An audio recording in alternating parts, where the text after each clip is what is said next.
dengan jelas dan informatif. Kemudian terdapat 7 kata dalam judul. Nah, hal ini sudah sesuai dengan author guidelines, yakni judul tidak lebih dari 12 kata. Kemudian nama jurnalnya itu adalah Jurnal Pendidikan Sekolah Dasar dengan volume 1, nomor 1, terbitan April tahun 2023 dengan halaman 34 sampai 48.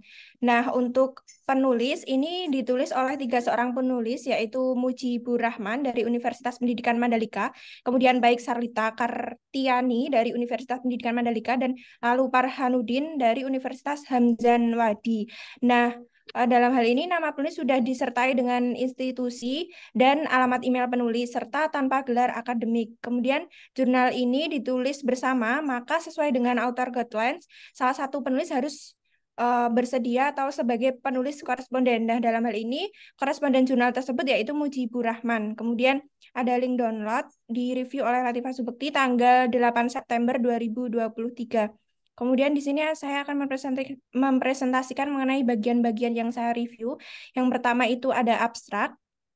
Abstrak ini berisi 154 kata yang terdiri dari abstrak versi bahasa Indonesia dan bahasa Inggris. Nah, hal ini sudah sesuai dengan author guidelines, dan penulis dalam abstrak ini menjelaskan dengan ringkas tentang asesmen atau penilaian, kemudian ada tujuan asesmen, metode yang digunakan selama penelitian, kemudian ada hasil dari penelitian yang merujuk pada kesimpulan gitu.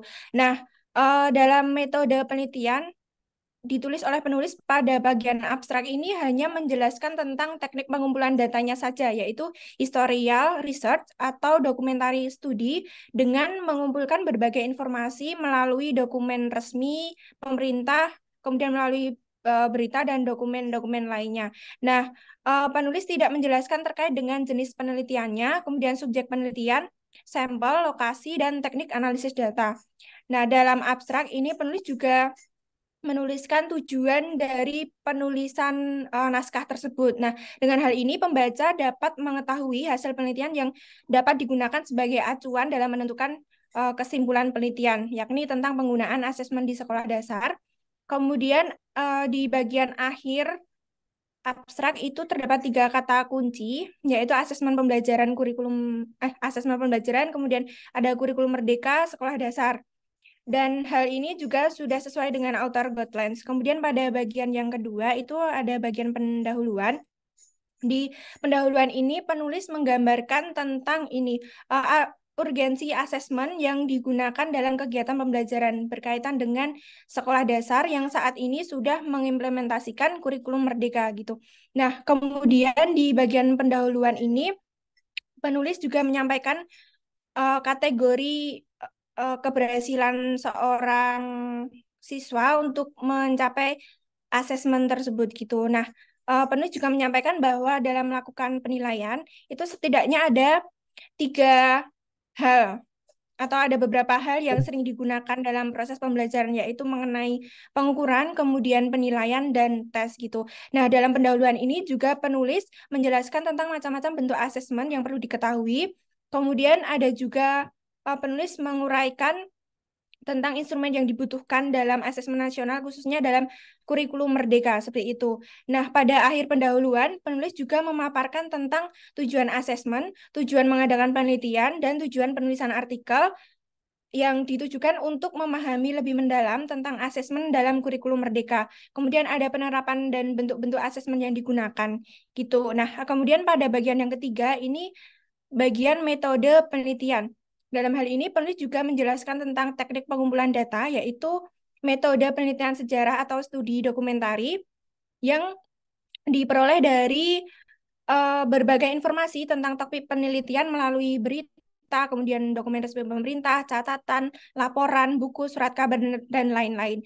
Nah, dalam metode penelitian ini, penulis juga menjelaskan tentang pengumpulan data, yaitu dengan menganalisis dokumen yang mengacu pada beberapa data dari beberapa literatur terkait dengan topik pembahasan dalam penelitian ini gitu. Nah, selain itu penulis juga menjelaskan atau memaparkan tentang metode penelitian yang penulis gunakan selama penelitian berlangsung, yakni menyampaikan langkah-langkah di penelitian gitu. Nah, di sini ada beberapa langkah-langkah. Kemudian ada di dalam metode penelitian ini, penulis juga menjelaskan tentang teknik analisis data yang digunakan, yakni analisis tematik dan konten gitu. Nah, kemudian pada bagian metode penelitian ini, penulis tidak menjelaskan tentang jenis penelitian, subjek penelitian, sampel, dan lokasi penelitian. Kemudian pada bagian yang keempat, ini di hasil dan pembahasan. Jadi di hasil dan pembahasan ini penulis menganalisis dan melakukan interpretasi data yang telah dikumpulkan dalam penelitian. Penulis juga menyajikan temuan-temuan penelitian dan menghubungkannya dengan teori-teori yang relevan gitu. Nah, ada beberapa poin penting yang perlu kita ketahui di hasil dan pembahasan ini. Yang pertama itu mengenai gambaran umum kurikulum dan kurikulum merdeka. Nah, pada poin pertama ini, penulis menjelaskan tentang definisi umum dari kurikulum dan kurikulum merdeka berdasarkan peneliti lain dan Undang-Undang Nomor 20 Tahun 2003 yang memuat tentang kurikulum gitu. Nah, selain itu di gambaran umum ini penulis juga menjelaskan tentang karakteristik utama di kurikulum Merdeka dan juga menyampaikan tujuan adanya perubahan kurikulum Merdeka oleh Menteri Pendidikan dan Kebudayaan Nadiem Makarim. Kemudian pada bagian atau poin yang kedua di hasil dan pembahasan ini, penulis juga menjelaskan atau memaparkan tentang bentuk asesmen pembelajaran dan dalam kurikulum Merdeka. Nah, penulis dalam hal ini juga memaparkan melalui uh, tabel gitu. Di sini penulis juga menjelaskan tentang peraturan-peraturan atau pelaksanaan asesmen berdasarkan pasal 9 ayat 1 nomor 21 tahun 2002. Kemudian penulis juga menyampaikan pengertian asesmen sumatif dan formatif berdasarkan pendapat para ahli dan Permendikbud nomor 21 tahun 2022.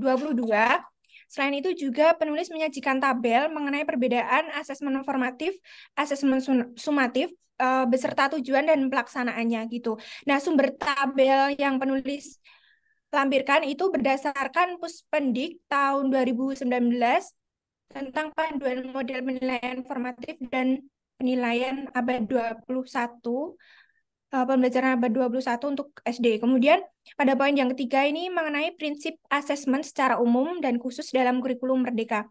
Nah, dalam hal ini penulis menjabarkan prinsip asesmen itu menurut Permendiknas nomor 20 tahun 2007 gitu. Nah, selain itu penulis juga menegaskan hasil penelitian lagi berdasarkan panduan pembelajaran, asesmen pendidikan anak usia dini, pendidikan dasar, dan pendidikan menengah, bahwa ada beberapa prinsip yang perlu dilaksanakan gitu.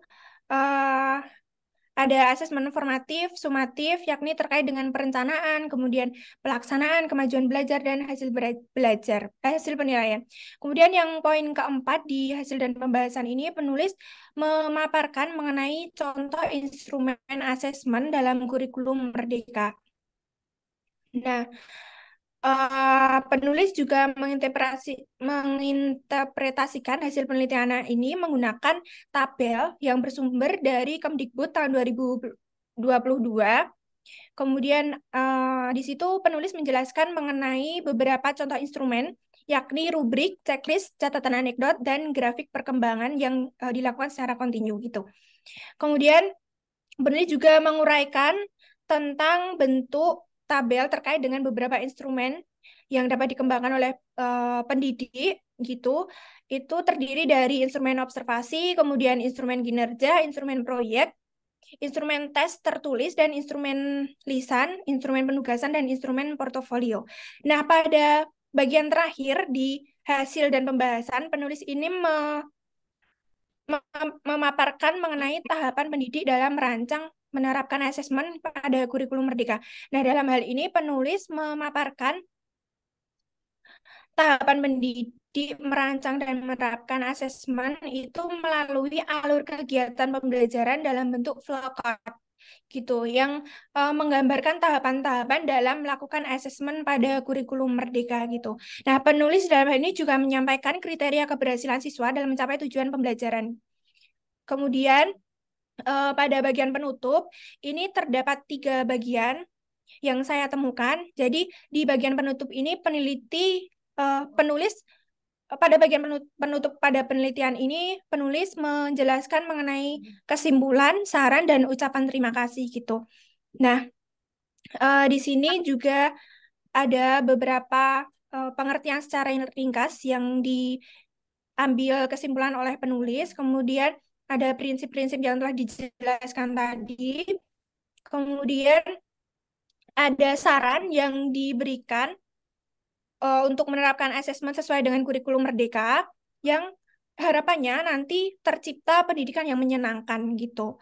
Kemudian ada ucapan terima kasih yang ditulis oleh penulis untuk pengelola jurnal penanda program studi pendidikan guru sekolah dasar Universitas Terbuka. Kemudian di bagian akhir penutup jurnal, penulis juga menyampaikan harapan kepada jurnal penanda. Kemudian pada bagian terakhir yang saya review ini adalah daftar pustaka atau referensi. Nah, berdasarkan temuan saya itu dapat disimpulkan bahwa penulis menggunakan gaya penulisan daftar pustaka berdasarkan APA style yang diperoleh dari jurnal tercetak dan jurnal online gitu. Nah, daftar pustaka ini ditulis oleh penulis berdasarkan urutan abjad nama penulis dari masing-masing sumber informasi jurnal lain yang relevan sehingga bisa dijadikan sebagai referensi penelitian gitu. Nah, sumber referensi ini juga berasal dari jurnal nasional, internasional, dan undang-undang yang berkaitan dengan topik pembahasan dengan jumlah total seluruhnya itu ada 24 sumber kajian. Nah, hal ini sudah sesuai dengan author guidelines, yaitu melibatkan sekitar 15 sampai 25 sumber referensi. Nah, tahun terbit dari masing-masing sumber referensi yang digunakan itu dimulai dari tahun 2004, 2006, 2011, 2012, 2015, 2017, 2018, 2019, 2020, 2021, dan 2022. Seperti itu. Mungkin itu saja yang dapat saya presentasikan, Bapak. Sekian, terima kasih.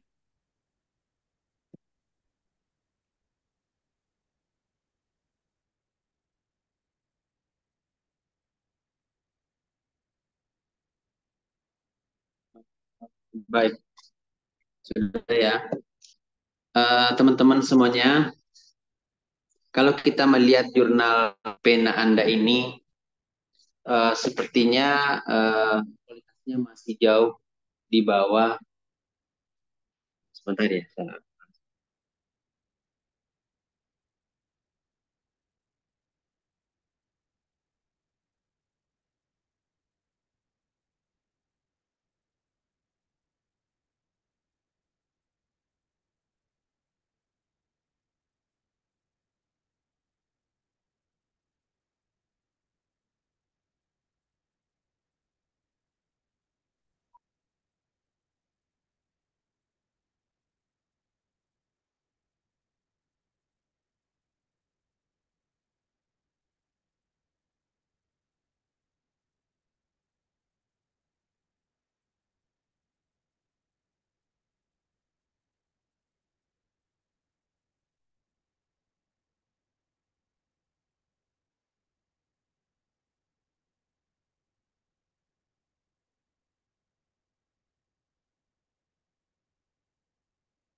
Baik, saya lanjutkan. Kalau kita melihat jurnal ini, teman-teman, uh, jauh kualitasnya di bawah didaktika yang kita review minggu lalu.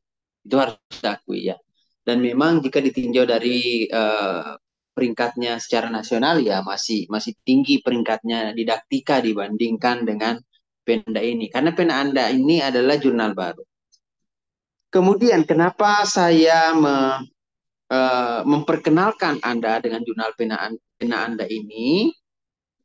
Kenapa saya kenali di hadapan Anda semua? Karena ya salah satu peluang untuk terbit ya di jurnal-jurnal baru seperti itu. Apalagi pemula seperti Anda, biasanya jurnal-jurnal yang baru terbit seperti itu belum terlalu ketat dalam hal apa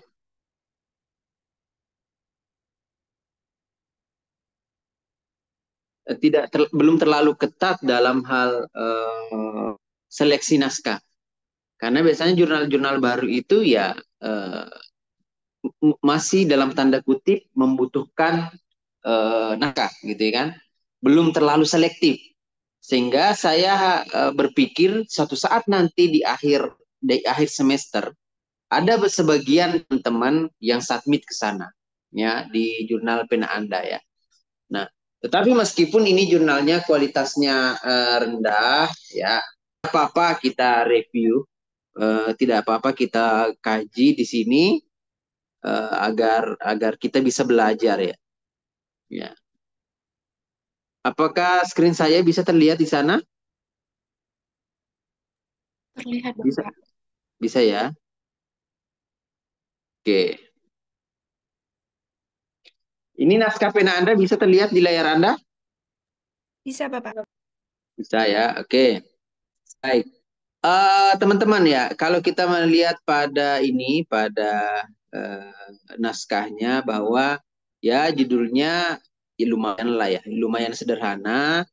Berapa kata ini? Satu, dua, tiga, empat, lima, enam, tujuh. Ya oke lah, tidak masalah. Saya tidak bermasalah dengan judulnya. Adapun ini apa eh, eh, penulisnya dan korespondensi autornya sudah di ini.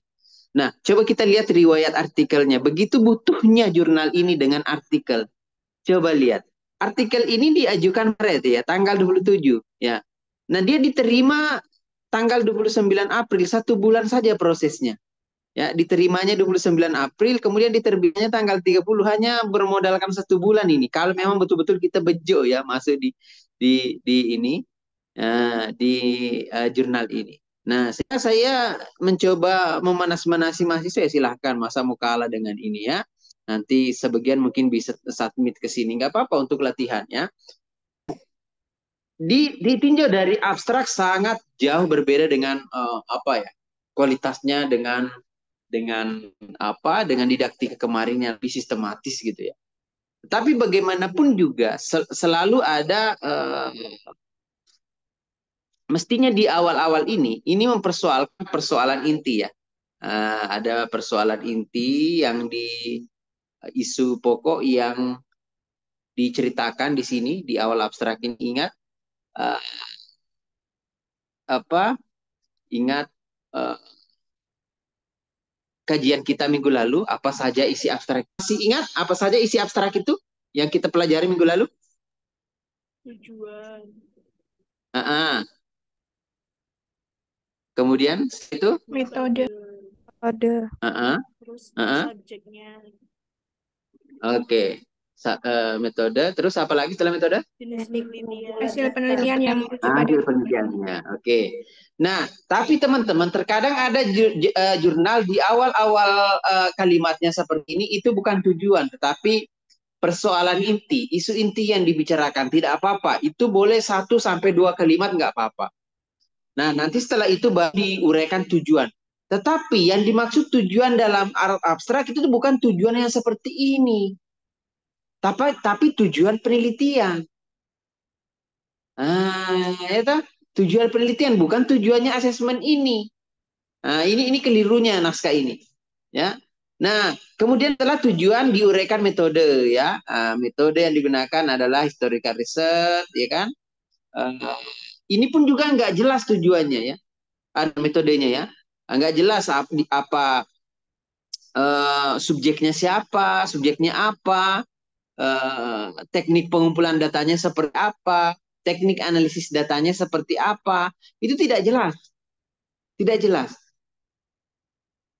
Ini menandakan bahwa sebenarnya jurnal ini belum begitu siap dalam hal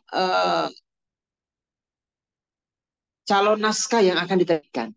Tidak ada pilihan bagi mereka. Akhirnya mereka akan menerbitkan yang terbaik di antara yang jelek. Tidak ada pilihan, karena mereka jurnal baru. Bahkan tahun lalu editornya menghubungi ke saya, Pak Erwin, apakah ada teman yang bisa saat ini ke tempat kami, nanti kami hargai seperti ini. Tetapi ya akhirnya saya yang submit. Nah, tetapi pada saat saya submit, editornya malah katanya Pak Herwin nggak boleh karena sudah terlibat sebagai reviewer. Nggak boleh menulis di sini. Oke, ya nggak apa-apa. Artinya mereka sangat butuh ya naskah itu. Sangat butuh. Sehingga memerlukan waktu untuk memilih artikel yang terbaik di antara yang jelek. Nah, ini metodenya kurang ya. Ini hanya menjadikan jenis penelitiannya ya. Uh, uh, Mengumpulkan berbagai informasi melalui berita, dokumen resmi permintaan ini belum cukup, ini belum cukup. Teknik pengumpulan datanya seperti apa, teknik analisis datanya pun seperti apa. Kemudian setelah ada hasil ya, inilah hasilnya ya. Oke lah, ini hasilnya. Sehingga ya saya bisa katakan masih kurang lah abstrak ini ya. Jangan melihat ini ya. Saya menyajikan ini bukan berarti ini harus dicontoh, tetapi kita punya peluang untuk masukkan naskah ke sini. Naskah seperti ini aja diterima, apalagi naskah yang kita betul-betul siapkan dengan baik gitu ya.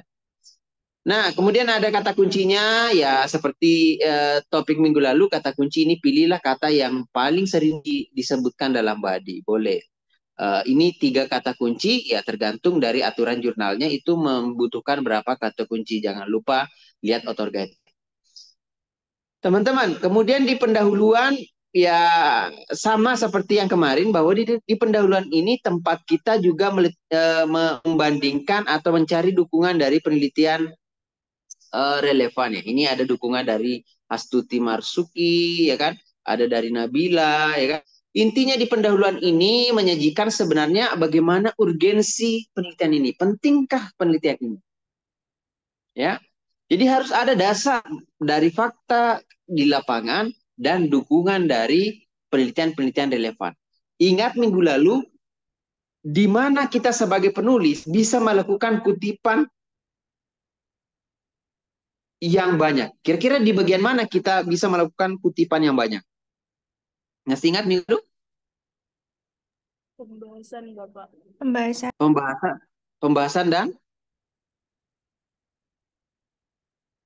Hasil. pembahasan dan di mana? Pembahasan dan pendahuluan. Jadi tempatnya kita nanti meletakkan sitasi, meletakkan kutipan dari teori dari hasil penelitian itu adanya di pembahasan dan pendahuluan. Nah seperti ini ya, semuanya semuanya update nih ya. Jadi seperti itu aja. Tiru yang begini ya, jangan tiru. Nanti kalian jangan tiru yang begini-begini, ya. Nah jadi teman-teman harus mengingat pesan saya ya. Jadi apa yang ada di dalam pendahuluan ini adalah dasar mengapa kita harus meneliti itu. Ibarat dalam laporan penelitian ya, semacam latar belakang lah pendahuluan ini. Ya. Nah, tapi jangan lupa di pendahuluan ini sertailah dengan dukungan-dukungan penelitian yang relevan. Ingat teman-teman, dukungan-dukungan yang seperti ini tolong nanti jangan diambil dari kutipan buku ya. Tetapi ambillah dari kutipan-kutipan jurnal juga yang update. Jangan diambil dari kutipan buku. Ini untuk kepentingan penulisan artikel ilmiah. Ya. Oke. Lihat saja ya. Jadi beberapa pasti mereka melakukan sitasi yang update gitu kan. Ini beberapa hal yang telah mereka jelaskan. Akhirnya di ending latar belakang, di ending pendahuluan ini, masih ingat pesan minggu lalu apa yang harus ada di akhir sini? Tujuan. Nah, jadi inilah apa ya hal yang masih perlu diperbaiki dalam naskah ini. Jadi di ending dari pendahuluan itu harus diakhiri dengan tujuan. Kira-kira seperti itu teman-teman. Kemudian di metode masih ingat ada berapa hal yang harus ada di metode kemarin? Jenis penelitian. 5. Ada berapa? Ada 5 jenis penelitian, subjek penelitian, sampel, lokasi, teknik pengumpulan data, teknik analisis Ya. data. Boleh. Itu dasarnya ya. Itu basicnya. Tetapi seandainya masih ada informasi-informasi teknis, silahkan masukkan di metode. Tetapi tadi yang penting harus ada, tidak boleh tidak ada adalah itu tadi. Nah, ini penelitiannya sudah dijelaskan. Dia adalah penelitian historical misalnya. Cuma ini pengumpulan datanya, metode pengumpulan data ini adalah analisis dokumen. Analisis datanya juga tidak jelas. Kemudian subjeknya juga tidak jelas. Jadi itu yang perlu dilengkapi dalam sebuah media. Ya, seperti yang saya katakan tadi bahwa di jurnal pena Anda ini kualitasnya jauh lebih rendah dibandingkan dengan didaktika kemarin ya. Jadi kalau kita ingin belajar ya dibandingkan antara pena Anda dan didaktika lebih bagus kita belajar di didaktika kemarin. Cuma kenapa saya menampilkan ini supaya nanti sebagai pengalaman ya, cek ombak gitu untuk submit artikel yang mudah-mudahan bisa diterima. Karena kalau didaktika peluangnya untuk diterima tentu lebih kecil dibanding di sini ya. Kira-kira seperti itu. Nah, ingat teman-teman ya, ingat bahwa hasil ini berbeda dengan pembahasan. Nah, seperti yang saya katakan kemarin di jurnal didaktika itu, pasti hasil itu berbeda dengan pembahasan. Hasil itu adalah hasil yang diperoleh peneliti dari lapangan. Ya, sementara pembahasan ini adalah menabrakkan temuan kita pada temuan-temuan yang lain, didukung dengan kutipan-kutipan. Kalau kita melihat dari apa ya, dari ini sepertinya semacam pembahasan saja ya, tidak jelas hasilnya gitu ya. Dari sini sepertinya hanya seperti menjelaskan instrumen atau asesmen di kurikulum Merdeka itu ya, tanpa adanya hasil temuan yang jelas ya. Karena memang tadi di metodenya dia hanya mengumpulkan dokumen-dokumen saja ya. Tidak layaknya di didaktika itu mengumpulkannya dengan observasi, wawancara, sehingga memang agak minim artikel ini untuk kita pelajari ya. Tetapi yang perlu kita pelajari dalam artikel ini adalah adanya keinginan peneliti untuk membahasnya dengan artikel apa hasil-hasil penelitian yang cukup update lah itu ya. Cuma tidak jelas di sini antara hasil dan pembahasannya karena mestinya hal-hal yang seperti ini adalah bahasa pembahasan ya, bahasa pembahasan hal-hal yang seperti ini. Hasil itu adalah hasil yang kita peroleh dari data di lapangan. Sepertinya memang penelitian ini ya seperti penelitian studi pustaka sehingga hasil-hasilnya itu mirip pembahasan ya karena dia mengambil ini ya dia mengambil dokumen dari ini misalnya ya, dari laporan, dari buku, surat kabar, majalah, sertifikat, agenda dan lain-lain dalam bentuk dokumen ya. Jadi ya seperti itulah artikel ini ya. Ya saya sarankan jangan dicontoh lah gaya-gaya penulisan yang seperti ini ya. Nah, coba kita lihat ya perlu dicontoh dalam artikel ini adalah penggunaan referensi yang update. Begitu itu yang perlu dicontoh dari artikel ini ya. Nah, begitu pula ini ya. Jadi semuanya update ini ya. 2022 begitu ya kan. Jadi seperti tidak jelas batasan di sini antara hasil dan pembahasan tidak jelas, semacam dicampur dan memang hasilnya tidak begitu jelas gitu ya. Nah, di simpulan ya, di sini ada bagian simpulan dan saran. Mestinya jika kita merujuk pada informasi yang kita pelajari minggu lalu bahwa di simpulan itu harus menjawab tujuan. Nah, ini harus menjawab tujuan. Tujuannya ada di mana? Tujuannya mestinya ada di abstrak awal dan di ending dari pendahuluan. Tetapi ini kan juga tidak jelas tujuannya. Ya, ini juga tidak jelas tujuannya di awal tadi itu tidak dijelaskan tujuan secara spesifik di abstrak. Begitupun di pendahuluan juga tidak dijelaskan tujuan secara spesifik. Jadi kesulitan kita untuk apa? Untuk menemukannya. Nah, kira-kira seperti itu, mencocokkannya dengan saran. Jadi ya saya sih merasa bahwa artikel ini diterbitkan secara terpaksa karena mungkin tidak ada pilihan lain. Ya, nah, ini ada ucapan terima kasih dan ini ya. Nah, seperti yang ada di referensi ini menggunakan referensi jurnal, ya kan? Ini menggunakan jurnal, ini Ini buku nanti jangan diikuti. Ini buku juga. Ini juga buku. Ini juga ini jurnal, oke lah ya. Kemudian apa ini? Teman-teman jangan mengambil referensi yang seperti ini ya. Coba kita review. Ini jangan, nggak usah nanti kita melakukan hal seperti ini. Oke lagi jurnal. Masih adakah di sini? Ini jurnal juga ya. Ini jurnal juga. Ini nggak usahlah ngambil referensi yang seperti ini. Nggak usah juga seperti ini teman-teman. Oke lah ini jurnal boleh. Apalagi ini jurnal. Ini nggak usah nanti. Teman untuk praktek di kelas ini nggak usah mengambil referensi yang seperti ini. Oke. Mana lagi ini nggak usah. Seperti ini boleh. Ini jurnal. Ini nggak usah seperti ini. Ini boleh. Ini boleh. Ini boleh. Ya. Proceeding boleh. Jadi kira-kira seperti itu teman-teman ya. Jadi beberapa contoh yang bisa kita ikuti di dalam jurnal ini, beberapa juga hal-hal yang baiknya jangan kita ikuti di jurnal ini. Karena memang ya jurnal ini adalah jurnal baru, belum settle ya. Artinya belum bisa mandiri secara baik gitu ya. Jadi masih mengharapkan bantuan naskah dari orang lain. Kemudian mungkin tidak banyak pilihan yang harus diterbitkan. Akhirnya dia ya menerbitkan hal-hal yang seperti ini. Mungkin saja ketika kita menyiapkan naskah dengan baik nanti, kemudian kita submit di sini, ya bisa saja mungkin akan dipertimbangkan untuk diterima. Ya, saya pikir untuk tidak banyak hal yang bisa kita ambil dari jurnal ini, pendidikan sekolah dasar ini, tidak seperti didaktika kemarin yang memang saya sudah lihat ya beberapa naskah dalam pena Anda ini tidak begitu bagus ya dibandingkan dengan didaktika. Cuma yang perlu kita pelajari bahwa di sini adalah jurnal yang bisa dipakai untuk belajar lah menurut saya.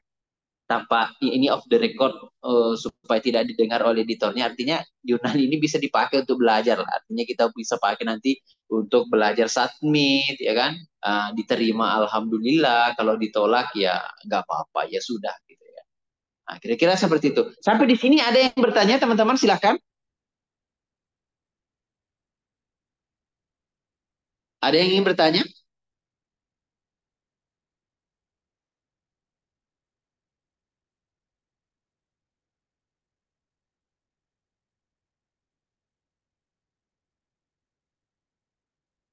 Saya terdengar nggak ya tadi ya?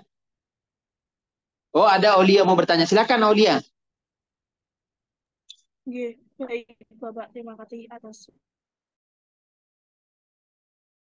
waktu kuliah informatifah dengan nomor 4 terakhir 1044. Izin bertanya Bapak, jumlah yang saya review itu referensinya tuh berjumlah 35, sedangkan aturan pedoman penulisan yang di jurnal pena Anda ini kan 15 sampai 25. Terus bagaimana Pak itu? Terima kasih. Baik, terima kasih. Sebenarnya dalam aturan referensi lebih banyak lebih bagus. Ya, artinya 15 sampai 25 itu mungkin adalah ambang standarnya ya. Ketika lebih malah nggak apa-apa. Tapi jangan sampai kurang. Nah, untuk di tempat kita nanti ini ya, di tempat kita untuk latihan ini paling tidak referensinya paling sedikit 20. Ya. Untuk praktek kita di kelas ini ya, paling sedikit 20. Pak, kalau referensi saya 30, bagus. Kalau referensi saya 40, Pak, lebih bagus lagi. Lebih banyak, lebih bagus. Tetapi jangan sampai kurang dari situ. Kemudian teman-teman bahwa ingat dalam perguruan kita di semester ini, yang kita maksud referensi itu adalah referensi dari jurnal, bukan referensi dari buku. Sehingga carilah referensi yang hanya dari jurnal saja. Kemudian dengan tahunnya carilah yang update. Kalau bisa 5 tahun terakhir, yang paling lama 2018 lah, lebih saya. Bagaimana mencari referensi Pak? Nanti ada sesi tersendiri bagaimana kita mencari referensi. Yang perlu teman-teman pikirkan saat ini, kira-kira ide Anda yang akan Anda tulis itu seperti apa? Data yang tersedia dari lapangan apa? Silahkan, itu yang harus kita persiapkan. Karena setelah ini masih ada lagi satu proyek kita. Ya, ini kan baru tugas proyek. Proyek 3 nanti ada lagi satu jurnal lain yang akan saya tunjukkan, jurnal yang saya pikir lebih baik dibandingkan didaktika. Nah, kalau dengan pena Anda ini masih bagusan didaktika, ya. Tetapi kalau jurnal nanti yang saya tunjukkan itu sepertinya masih lebih baik lah dibanding didaktika, ya. Itu adalah proyek ketiga. Terkait dengan referensi tadi itu, Mbak Olia, lebih banyak, lebih bagus. Nah, ada lagi? Latifah, silakan Mbak Latifah. Baik, terima kasih Bapak atas kesempatannya. Sebelumnya perkenalan, nama saya Latifah Subuti dengan presensi 34 NIM Padijiteran 4016. Di sini saya ingin bertanya di beberapa ya Pak. Itu mengenai ini, minggu lalu itu kan udah dijelaskan terkait dengan keyword atau kata kunci yang ditulis di bawah abstrak itu. Nah, Ya. biasanya kan kata itu sering, yang ditulis di keyword itu kata yang sering muncul. Nah, untuk merumuskan si keywordnya itu bagaimana nggih Pak? Dan apakah kata kunci tersebut itu dibuat setelah selesai menulis naskah untuk mengetahui kata yang sering muncul atau tidak?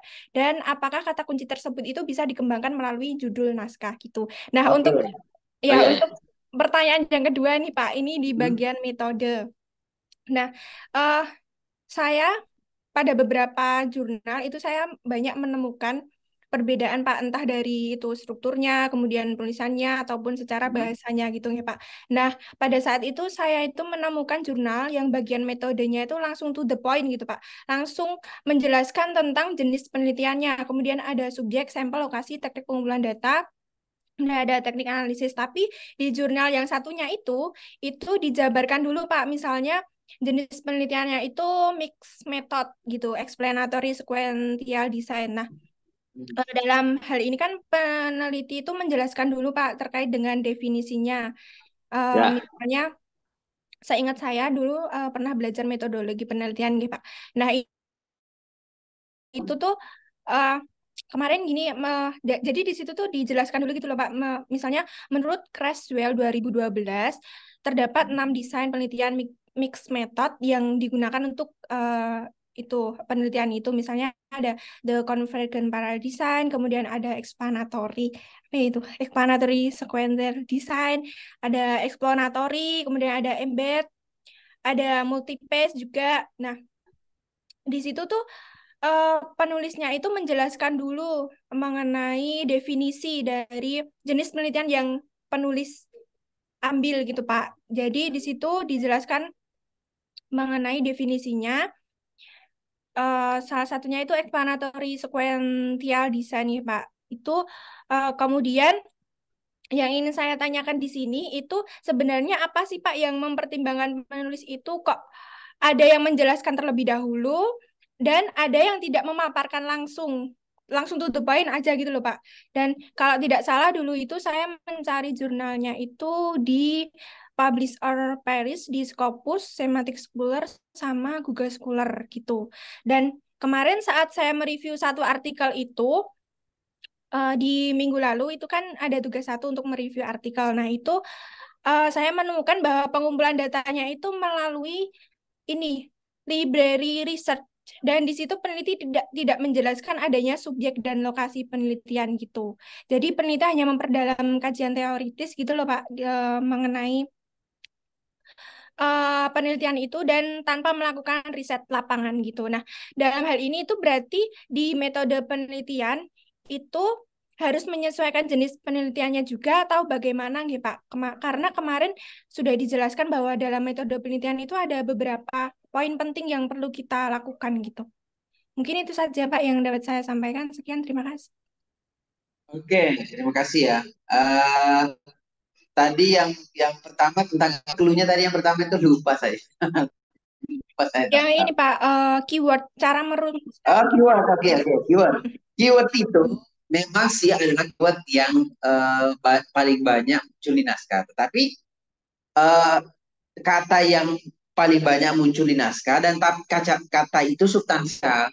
Karena kalau kita berdasarkan fakta empiris yang betul-betul eh, kata yang muncul di lapangan, ada kan biasanya penulis yang suka menggunakan kata yang. Nanti kalau define itu yang paling muncul, yangnya itu yang paling banyak, nanti malah yang ditulis di situ. Ya, jangan ya. Meskipun yang itu paling banyak muncul di naskah, tetapi pilihlah yang substansial. Maksudnya ada relevansi dengan judulnya. Biasanya memang kata kunci itu relevan dengan judul. Tetapi karena di judul itu kita menggunakan itu, mestinya di body harus banyak muncul. Itu sebenarnya pesannya satu. Sehingga kata kunci itu boleh ditulis di belakangnya aja, tidak masalah. Setelah naskah itu batang tugas selesai, kita lihat kira-kira yang pokok untuk dijadikan kata kunci apa. Apa sih gunanya kata kunci itu? Supaya nanti ya kan dalam sistem OJS jurnal itu kan nanti ada keyword. Dia akan mengcopy keyword kita dan memasukkan pada keyword system. Ya, dia akan mengcopy keyword yang ada di naskah untuk dimasukkan di dalam keyword system, di dalam repositori mereka. Artinya apa? Ketika pembaca mengetik keyword itu di Google, kemungkinan munculnya naskah kita adalah itu. Itu fungsinya keyword. Maka janganlah salah pilih keyword. Pernah nggak sih Anda mengalami hal yang seperti ini? Anda misalnya mengetik di Google literasi digital. Ya, literasi digital atau literasi numerik. Setelah Anda klik di Google itu ada muncul satu naskah yang ada keyword literasi digitalnya. Tetapi pas guna itu download artikel itu, keywordnya hanya di literasi digital itu hanya di keyword naskahnya. Kalau kita baca di dalam, nggak ada kok yang membahas literasi digital di situ. Nah, supaya tidak menyesatkan pembaca gitu. Karena keyword ini nanti akan di-copy oleh editor masuk ke dalam.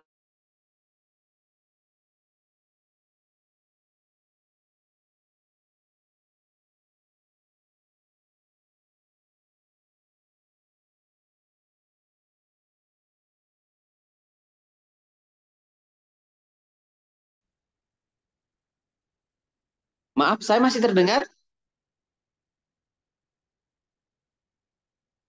Cek. Dengar, Bapak. Oh, Tadi sempat terputus, Bapak. oh iya, tadi sempat terputus ya karena tiba-tiba layar saya menjadi hitam semua tadi. Oke, tapi sekarang suara saya bagus kembali kan? Iya, Bapak. Oke, nah jadi keyword itu nanti sebagai petunjuk bagi pembaca untuk menemukan artikel kita. Nah, artikel kita itu banyak membahas apa sih di dalam ini? Oh, artikel saya ini banyak membahas tentang kedisiplinan. Oke, berarti saya letakkan keyword di kedisiplinan. Sehingga editor nanti mengcopy keyword itu masih masuk di repositori. Pengguna mencari referensi, mengklik Google, mengetik di Google kedisiplinan, enter. Kemungkinan munculnya naskah kita untuk dibaca mereka itu ada. Ya kan? Nah, terkadang kan kita mencari referensi tidak mengetik judul, ya, karena kita nggak tahu judul yang ada, yang tersedia. Kita hanya mengetik kata kunci. Itulah fungsinya keyword, supaya calon-calon pembaca gampang menemukan naskah kita. Nah, makanya saya sarankan keyword itu adalah kata yang paling banyak dibahas di dalam naskah itu. Nah, kira-kira seperti itu. Mudah-mudahan itu menjawab tentang keyword. Ya. Kemudian yang kedua tadi tentang apa? Tentang metode ya. Yang metode penelitian itu, Pak. Oke. Yang agak benar yang pertama tadi itu. Nah, jadi lebih to the point aja. Nah, karena di dalam metode itu nggak perlu kita berdefinisi. Namanya saja metode. Tidak perlu lagi dijelaskan, oh mix method menurut Sugiono adalah bla bla bla dan seterusnya. Di mix method itu ada 4 jenis. Ada sequential, ada explanatory, ada exploratory. Nggak perlu. Itu bukan metode namanya, tapi metodologi. Ya, nah, jadi di metode itu, jelaskanlah saja bahwa jenis penelitian ini jenisnya apa, kemudian subjek penelitiannya apa, kalau memang dia dilaksanakan di lapangan, lokasinya di mana, misalnya ya, kalau kalau lokasinya misalnya kalau dia dilaksanakan di sekolah pada level apa, kelas berapa, dan seterusnya, kemudian teknik pengumpulan datanya apa, misalnya teknik pengumpulan data yang digunakan dalam penelitian ini adalah observasi, wawancara, dan dokumentasi. Nah, jangan lagi mengatakan menurut Sugiono observasi adalah bla bla. Jangan, nggak usah didefinisikan. Ya, nggak perlu berdefinisi di metode. Cukup jelaskan saja secara teknis. Ya, tapi kalau ingin menjelaskan seperti ini, teknik pengumpulan data pada penelitian ini adalah menggunakan instrumen tes. Titik. Pengumpulan data dengan tes ini dilakukan untuk mengambil data hasil belajar siswa pada muatan pembelajaran PKN. Boleh seperti itu. Karena itu masih sifatnya teknis. Tetapi jangan mendefinisikan tes adalah bla bla bla dan seterusnya. Nggak perlu itu di metode. Makanya di metode itu ya 1 sampai 3 oke lah, nggak usah banyak-banyak di situ. Di aja nggak, jangan banyak-banyak. Nah, gitu ya. Kemudian apalagi? Masih ada nggak lanjutannya tadi itu pertanyaan? Tentang apa lagi itu?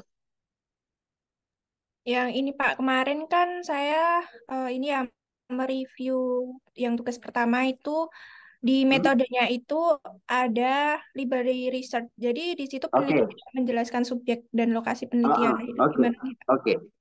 Jadi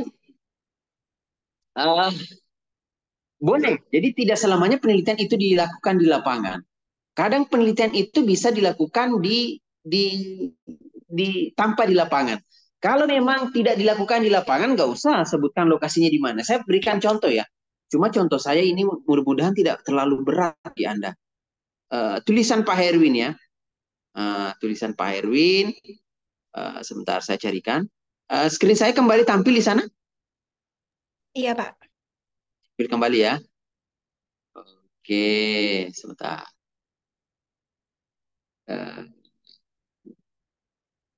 Saya punya tulisan dengan Sujarwo.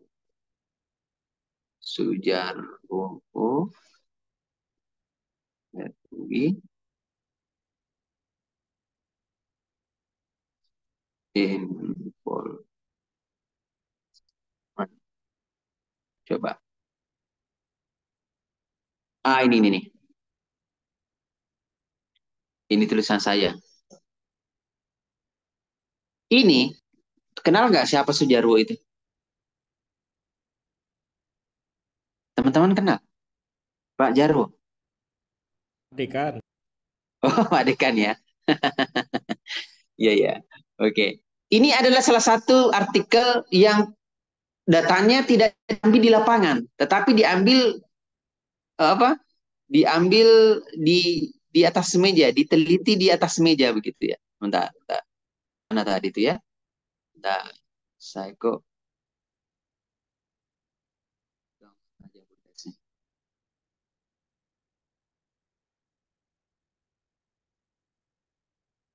apaan sih ini ResearchGate ini?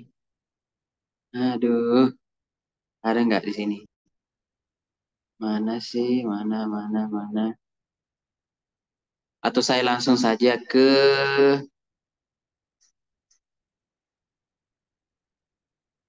mestinya bisa dibuka ini. Ini ya. Download citation read full text. Download via PDF. Download lagi. Nggak bisa di-download. Aduh, ini aja lah. Nah, teman-teman, mudah-mudahan kalian bisa lihat layar saya meskipun mungkin kecil ya. Nggak apa-apa. Nah, penelitian saya ini dengan Pak Dekan ini adalah penelitian meta-analisis itu diambil dari naskah-naskah jurnal. Ya. Jadi tidak diambil data lapangan ya, sehingga tidak ada data dari lapangan. Datanya dari download hasil-hasil penelitian. Jadi data kami itu adalah ini. Jadi kami hanya mempunyai 27 data. Jadi kami mendownload ya, kami mendownload 27 artikel ini, kemudian kami metakan. Kami petakan gitu. Kami analisis sedemikian rupa. Jadi yang kami maksud subjek dalam penelitian ini hanya 27 naskah ini. Mulai dari naskah nomor 1 Huang tahun 2021 sampai Cui tahun 2021. Bisa terlihat nggak di layar Anda itu? Bisa terlihat di. Jadi eh, jadi ini bukan berarti saya ingin mengajarkan meta-analisis kepada Anda, tetapi memang ada satu artikel yang datanya tidak diambil di lapangan, tetapi diambil dari hasil-hasil penelitian orang lain.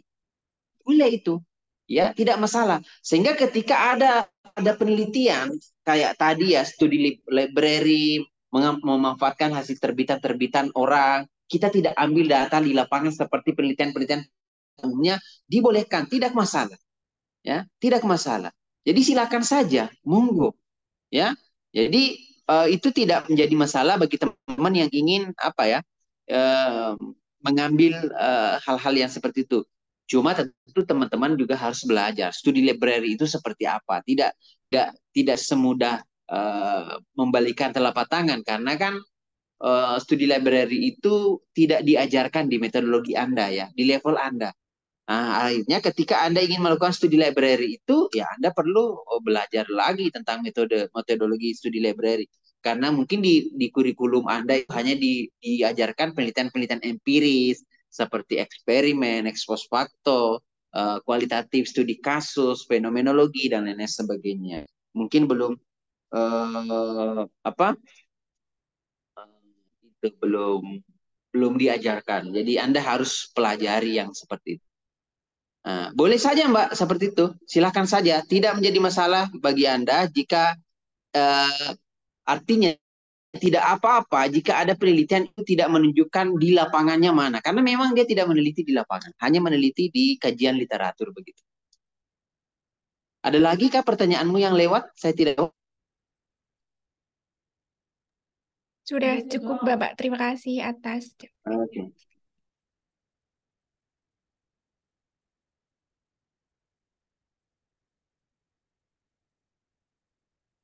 Ya, ada yang lain?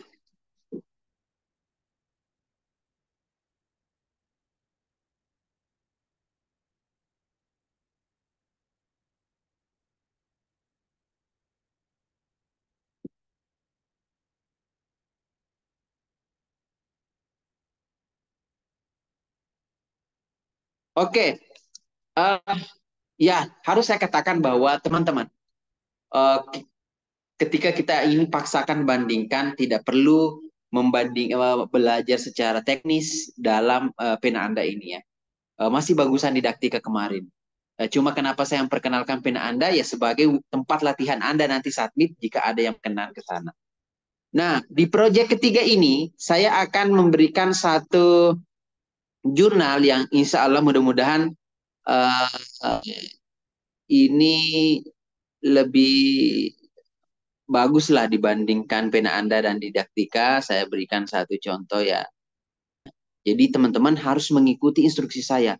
Ketika teman-teman saya berikan proyek 1, proyek 2, proyek 3, bisa dikerjakan secara serius. Kemudian nanti di pertemuan selanjutnya saya berikan treatment lagi.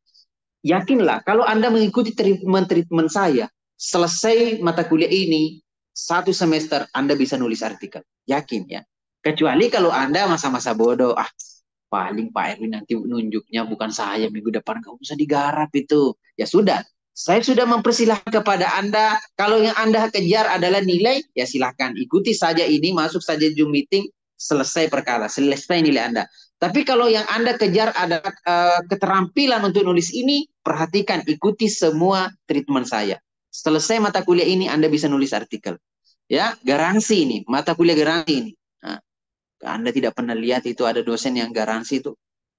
Ada dosen yang mau garansi mata kuliahnya. Nah, ini garansi ini, pokoknya garansi bisa nulis begitu. Ya, kalau nggak bisa menulis saya ulang lagi. Oke, layar saya kembali tampil ya di sana teman-teman ya.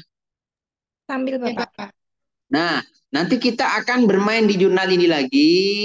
Ketik aja JPIP VIP. Nah, namanya Jurnal Penelitian Ilmu Pendidikan. Nah, ya, setelah masuk ke sini, ya, sama treatmentnya seperti yang lalu. Oh, kok ini anunya nggak jalan ya, internetnya ya? Oh, jalan. Bisa tampil di layar Anda? Bisa, Bapak. Nah, silakan cari artikel paling tua 2020. Paling tuanya 2020 ya. Silakan cari di sana, tulis saja Jurnal Penelitian Ilmu Pendidikan ya. Modelnya seperti ini. Insya Allah ini lebih bagus dipelajari dibanding didaktika dan pena Anda. Silakan nanti teman-teman untuk mencari, kemudian nge-review untuk treatment yang sama. Ya, untuk treatment yang sama. Insya Allah minggu depan kita akan bahas ini. Dan setelah itu project review selesai. Nah, setelah project review selesai, saya akan mencoba mengajak Anda untuk project identifikasi sumber. Mungkin di minggu-minggu yang akan datang, kita akan belajar bagaimana sih caranya mencari referensi yang baik dan benar. Nah, sambil kita jalan, teman-teman mempersiapkan project tulisannya. Lakukanlah penelitian sederhana di lapangan. Tidak seketat penelitian skripsi, tidak usah khawatir, tidak perlu tanda tangan persetujuan pembimbing. Yang penting Anda peroleh data di lapangan, itulah nanti yang kita akan garap. Ya. Nah, tetapi sebelum menggarap itu kita kembali berkenalan dengan ini adalah proyek ketiga ya. Nah, silakan Anda pilih nanti naskah yang akan Anda terbitkan di sini. Kemudian setelah itu ya silakan naskah itu Anda review ya, paling enggak kalau dilihat di sini pilihlah antara 2020, 2021, 2022 karena 2023 belum dirilis oleh editornya ini. Ya, belum bisa di-download PDF-nya. Kira-kira seperti itu ya teman-teman ya, dengan cara yang sama. Apakah ada pertanyaan sampai di sini?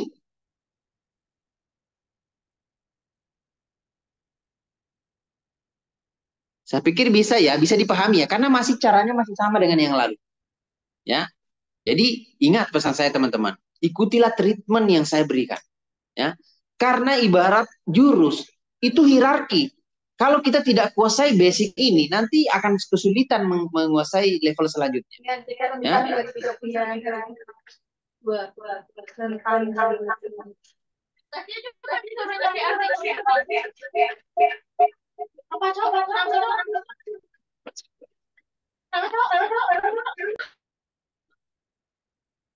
Kayak host-host Pantura ya. Kita sambut.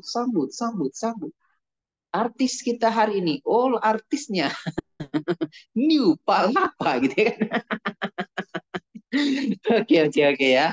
Baik teman-teman ya, itu hanya bercanda tadi ya. Ya biasa terjadi. Namanya juga manusia, ada errornya.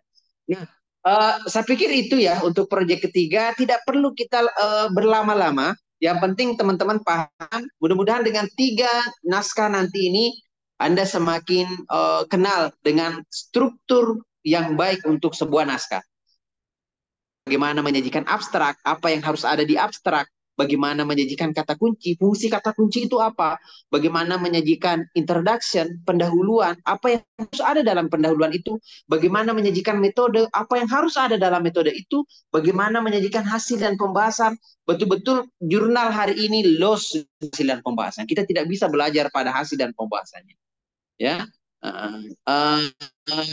unrecommended gitu, tidak direkomendasikan untuk dicoba di rumah naskah yang tadi itu ya.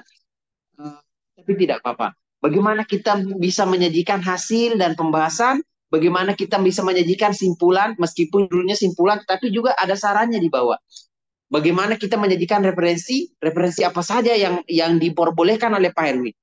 Jangan lagi mengatakan, Pak, pernah nge-review jurnal masih ada bukunya. Iya, jurnal itu. Tetapi kan ini persilatan perkumpulan Pak Herwin ya. Salah satu ciri khas perguruan Pak Herwin tidak diperbolehkan menggunakan referensi buku. Tapi menggunakannya referensi artikel jurnal. Pak, gimana dong cara mencarinya? Tunggu di minggu selanjutnya, kita akan pindah ke topik identifikasi sumber referensi. Gampang sekali mencarinya, gampang. Itu hanya seperti apa ya? Membalikan telapak tangan, gampang sekali mencari referensinya. Ya, jadi tidak perlu khawatir. Kalau referensinya harus artikel jurnal. Ya, kira-kira seperti itu ya, teman-teman ya. Mudah-mudahan ada manfaatnya. Dan jangan lupa setelah ini aktivitas mandiri, silahkan Anda buka Jurnal Penelitian Ilmu Pendidikan. Anda akan bertemu dengan beberapa naskah yang ada di sana. Ya, oke. Clear ya guys? Clear ya? Oke, Iya, Pak. jadi seperti itu santai aja, nggak usah pusing-pusing ya. Jadi kalau hanya mengejar nilai, masuk aja di Zoom ini, keluar nilai Anda semester depan. Tetapi kalau Anda mengejar keterampilannya, ikuti arahan saya. Ya, ikuti treatment yang saya berikan. Insya Allah garansi bisa menulis di minggu ke-16. Ya, lebih dan kurangnya mohon dimaafkan. Saya akhiri untuk sesi minggu ini. Jangan lupa minggu depan kita bertemu lagi. Kita lanjutkan ke aktivitas mandiri. Saya akhiri. Assalamualaikum warahmatullahi wabarakatuh. Waalaikumsalam. Waalaikumsalam. Terima kasih, Bapak.